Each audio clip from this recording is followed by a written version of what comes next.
गुल्लू गुलहरी और अच्छू अच्छू। प्यारे बच्चों, एक थी गुलहरी और एक था उसका बच्चा। बच्चे का नाम गुल्लू था। गुल्लू था तो बड़ा शरारती, मगर वो ऐसी शरारतें नहीं करता था जिससे किसी को नुकसान पहुंचे, और अगर कभी कोई ऐसी शरारत कर बैठता तो माफी जरूर मांग लेता था। गुल्लू का घर शीशम के दरख्त पर बना हुआ था और उसके साथ एक नहर भी बहती थी। गांव से शहर जाने वाले बहुत से लोग इस दरख्त के नीचे आकर रुकते, नहर का ठंडा पानी पीते और आगे चले जाते। गुल्लू इन सब लोगों को देखा करता, और अगर कोई मुसाफिर इस दरख्त की छांव में लेटकर सो जाता तो गुल्लू उसके सामान की तलाशी लेता और खाने की चीजें निकाल कर चुपके से खा जाता। अगर पूरी चीजें न खा सकता तो चखता जरूर था। वो अक्सर सोचता था कि ये इंसान इतनी अच्छी अच्छी और मजे की चीजें कहाँ से लेके आते हैं। मुझे तो जंगल में एक भी दरख्त ऐसा नहीं मिला जिस पर गुलाब जामुन, रसगुल्ले या चॉकलेट लटक रही हो। मगर उसे क्या मालूम था कि ये नेमत तो अल्लाह ताला ने सिर्फ इंसानों को ही दी है कि वो घर पर मजे मजे की चीजें बनाकर खा सके। नहर के पुल से गुजरने वाले चंद लोग तो ऐसे थे कि गुल्लू हर रोज उनको देखा करता। उनमें से एक अम्मा मालन थी जो बाग से फूल चुनकर शहर बेचने जाती थी। फूलों की भीनी भीनी खुशबू गुल्लू को बहुत अच्छी लगती थी। दूसरा बाबा दारा था जो शहर सब्जी बेचने जाता था और वापसी पर शीशम के दरख्त के नीचे बैठकर चंद मिनट आराम करता था। तीसरा अख्तर गवाला था जो दूध लेकर शहर जाता था। कभी कभार गुल्लू और उसके साथी शर्तें लगाकर अख्तर की साइकिल के आगे से गुजरने का मुकाबला किया करते थे। एक रोज गुल्लू अपने दोस्तों के साथ दरख्त पर पकड़म पकड़ाई खेल रहा था कि उसकी नज़र शहर से आने वाले रास्ते पर पड़ी।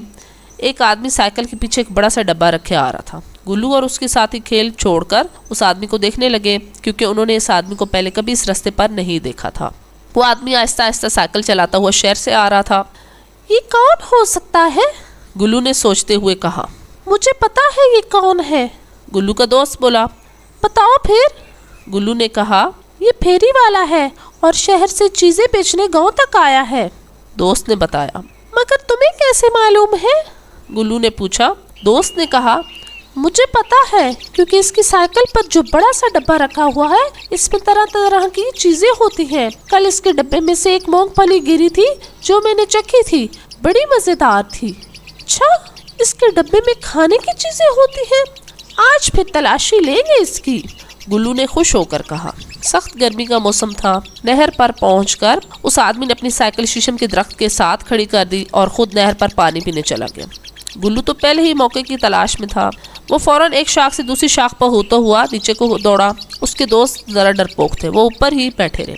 अचानक गुल्लू का पांव फिसला और वो धड़ाम से नीचे गिरा, मगर जमीन पर गिरने की बजाय वो साइकिल वाले डब्बे में जा पड़ा। वो तो खुश था कि मुफ्त में मूंगफलियां, अखरोट और दूसरी खाने की चीजें मिलेंगी, मगर ये क्या, दुकानदार तो आज शहर से सिर्फ सुर्ख मिर्चें लेकर आया था। आछू! गुल्लू ने एक जोर की चीख ली और डब्बे से बाहर जा पड़ा। आछू! आछू! आछू! और फिर तो गुल्लू छींकता ही चला गया। गुल्लू की समझ में नहीं आ रहा था कि ये क्या हो रहा है। वो तो बस मुंह खोलकर छींकता और 2 फुट पीछे जा गिरता। उसका ये हाल देखकर उसके दोस्त जो दरख्त पर बैठे थे जोर जोर से हंसने लगे और इतना हंसे कि बेकाबू होकर सब दरख्त से गिरे और मिर्चों वाले डब्बे में जा पड़े। गुल्लू की तरह अब तो सड़क पर हर तरफ आछू आछू हो रही थी। 7 गुलहरियां सड़क पर छींकती फिर रही थी। फेरी वाले जब पानी पीकर वापस आए तो इतनी सारी गुलहरियों को छींकते देखकर हंसने लगा। उसे गुलहरियों को ये तमाशा बहुत दिलचस्प लग रहा था। हंस हंस कर उसके पेट में दर्द होने लगा। हंसते हंसते अचानक दुकानदार का पाँव जो है एक केले के छिलके से फिसला और वो भी मिर्चों वाले डब्बे में जा पड़ा। उसकी नाक में भी मिर्चें घुस गईं। अब फेरी वाला भी गुलहरियों के साथ छींके मार रहा था। आछू आछू आछू! रास्ते पर बहुत से लोग रुककर उनका तमाशा देख रहे थे। छींकों की आवाज सुनकर जंगल के और भी बहुत से जानवर दरख्तों से सर निकाल निकाल कर उनका तमाशा देख रहे थे और हंस रहे थे। यूं लग रहा था जैसे सड़क पर छींकों का मुकाबला हो रहा है। तो प्यारे बच्चों, आज की कहानी से हमें क्या सबक मिला कि आपने कभी भी किसी की चीज को नहीं छेड़ना।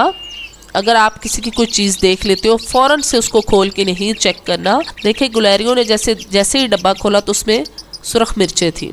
और साथ साथ मेरे प्यारे बच्चों, आपने कभी भी किसी की चीज़ उससे पूछे बिना इस्तेमाल नहीं करनी।